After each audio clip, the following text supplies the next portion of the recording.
आकाशवाणी पटना से प्रस्तुत है समाचार ध्वनि चित्र।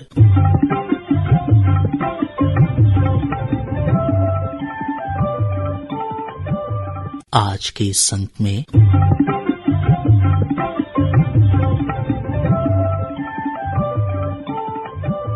पीएम किसान सम्मान निधि,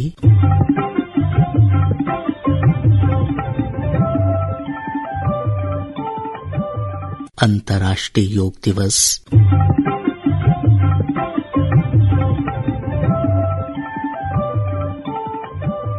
और जानेंगे लू से बचाव के उपायों के बारे में।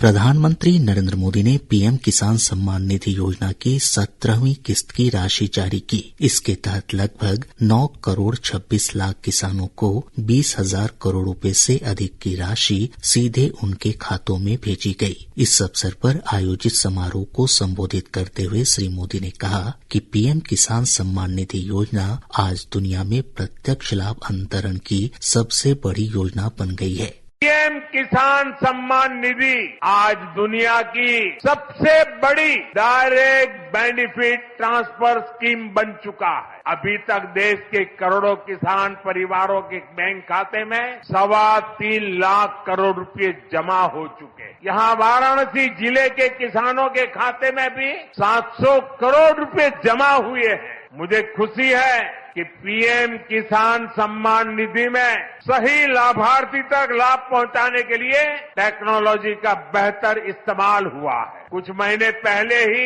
विकसित भारत संकल्प यात्रा के दौरान भी 1 करोड़ से अधिक किसान इस योजना से जुड़े हैं। सरकार ने पीएम किसान सम्मान निधि का लाभ पाने के लिए कई नियमों को भी सरल किया। जब सही नियत होती है, सेवा की भावना होती है, तो ऐसे ही तेजी से किसान हित के जनहित के काम होता है। भाई और बहनों, 21वीं सदी के भारत को दुनिया की तीसरी बड़ी आर्थिक ताकत बनाने में पूरी कृषि व्यवस्था की बड़ी भूमिका। हमें वैश्विक रूप से सोचना होगा, ग्लोबल मार्केट को ध्यान में रखना होगा, हमें दलहन और तिलहन में आत्मनिर्भर बनना है और कृषि निर्यात में अग्रणी बनना है। अब देखिए, बनारस का लंगड़ा आम, जौनपुर की मूली, गाजीपुर की भिंडी, ऐसे अनेक उत्पाद आज विदेशी मार्केट में पहुंच रहे हैं। वन डिस्ट्रिक्ट वन प्रोडक्ट और जिला स्तर पर एक्सपोर्ट हब बनने से एक्सपोर्ट बढ़ रहा है और उत्पादन भी एक्सपोर्ट क्वालिटी का होने लगा। प्रधानमंत्री ने किसानों को संबोधित करते हुए कहा कि आपका विश्वास ही मेरी सबसे बड़ी पूंजी है। उन्होंने कहा कि केंद्र सरकार किसानों का जीवन स्तर बेहतर बनाने के लिए प्रतिबद्ध है और उनकी आय बढ़ाना सरकार की प्राथमिकता है। आपका ये विश्वास मेरी बहुत बड़ी पूंजी है। आपका ये विश्वास मुझे लगातार आपकी सेवा के लिए, देश को नई ऊंचाई पर पहुंचाने के लिए कड़ी मेहनत करने की प्रेरणा देता है। मैं दिन रात ऐसे ही मेहनत करूंगा आपके सपनों को पूरा करने के लिए, आपके संकल्पों को पूरा करने के लिए मैं हर प्रयास करूंगा। साथियों, मैंने किसान, नौजवान, नारी शक्ति और गरीब, इन्हें विकसित भारत का मजबूत स्तंभ माना है। अपने तीसरे कार्यकाल की शुरुआत मैंने इन्हीं के सशक्तिकरण से की है। सरकार बनते ही सबसे पहला फैसला किसान और गरीब परिवारों से जुड़ा फैसला लिया गया। देश भर में गरीब परिवारों के लिए 3 करोड़ नए घर बनाने हो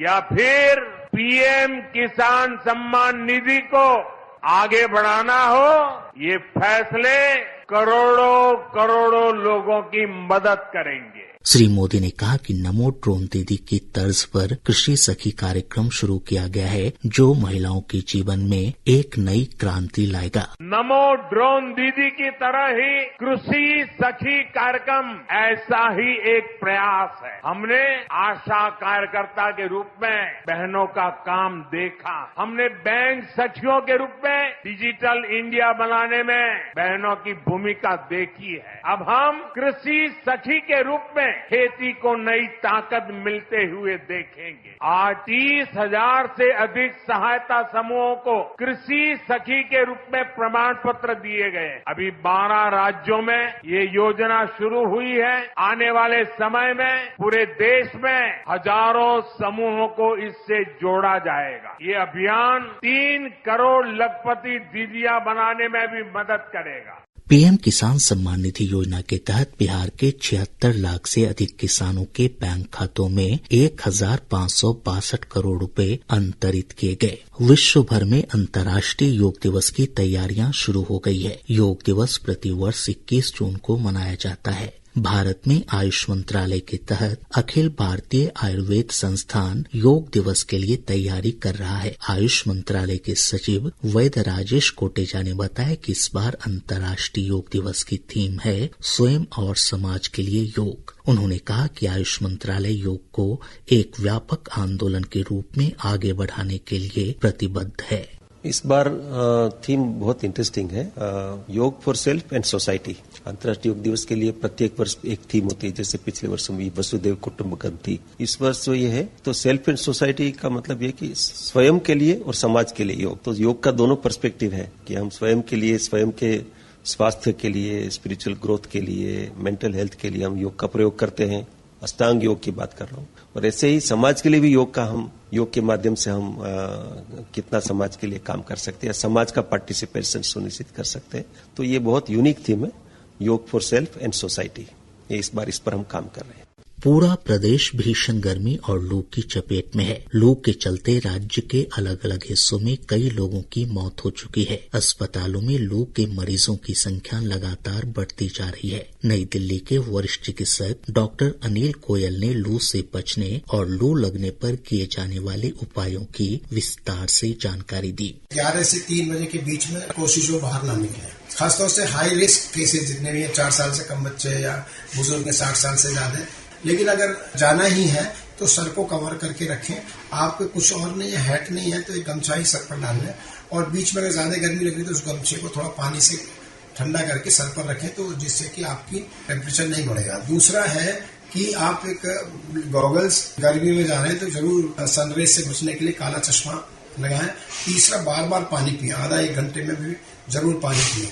और जरा सा भी कोई सिम्टम आ रहा है, चक्कर आ रहा है, कमजोरी आ रही है, आपको टेम्परेचर लग रहा है जैसे बढ़ रहा है, तो तुरंत आप एक कूलर एनवायरनमेंट में, चाहे एसी हॉल हो सकता है आपके पास कोई मॉल हो, नहीं है तो छायादार वृक्ष हो, उसके नीचे जाएं। और जो मैंने बताया सर में जैसे गमछा है और पानी, और बॉडी में जो स्वेटिंग हो रही है उसको जरूर पहुंचते रहें, ड्राई रखें उसको। तो इससे क्या होगा कि आपका जो इंटरनल सिस्टम है, हमारा बॉडी के जो टेम्परेचर को कंट्रोल करता है, वो ठीक रहेगा। तो हमको हीट एग्जॉस्शन, हीट स्ट्रोक या हाइपरथर्मिया जैसी चीजें नहीं होंगी।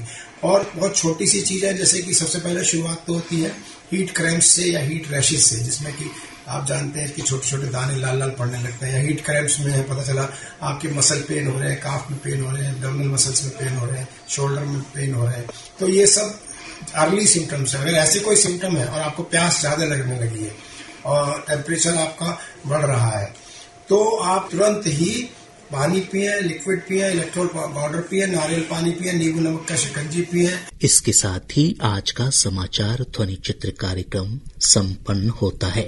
यह कार्यक्रम प्रत्येक बुधवार की रात 7:50 पर आकाशवाणी पटना के प्रादेशिक समाचार एकांश द्वारा प्रस्तुत किया जाता है। संपादन कृष्ण कुमार लाल, वाचन अभिषेक दास और ध्वनियांकन राहुल कुमार।